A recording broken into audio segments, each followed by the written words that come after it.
বিশ্বাস ভাঙলে তাকে এই 5টি শাস্তি অবশ্যই দিও। নাম্বার 1, সে সরি বলে ক্ষমা চাইলেও কিছুতেই ক্ষমা করো না, কারণ একই কাজ সে আবারও করবে না তার কিন্তু কোনো গ্যারেন্টি নেই।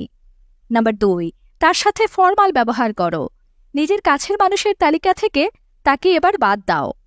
নাম্বার 3, নিজের মধ্যে পরিবর্তন আনো, কেউ কাউকে ছাড়া বাঁচতে পারে না এই ধারণা ভুল, সুতরাং নিজেকে তার থেকে সরিয়ে আনো, তার সাথে তোমার যত ভালোই বন্ধু হোক কিংবা তার সাথে তোমার দীর্ঘদিনের সম্পর্কই থাক না কেন।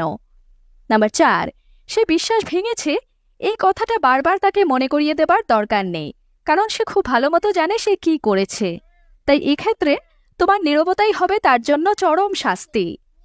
নাম্বার 5, বিশ্বাসঘাতকের কিন্তু আলাদা কোনো সংজ্ঞা নেই, তাই যে তোমার বিশ্বাস ভাঙে সে যদি তোমার পরিবারেরই কেউ হয়ে থাকে তাহলে তার ক্ষেত্রেও তোমার একই প্রতিক্রিয়া হওয়া উচিত। মনে রেখো, কখনো কখনো ভূত কিন্তু শস্যের মধ্যেই লুকোনো থাকে, তাই নিজের মনকে কোনোরকম দোটানায় রেখে পুনরায় ঠকে যেও না।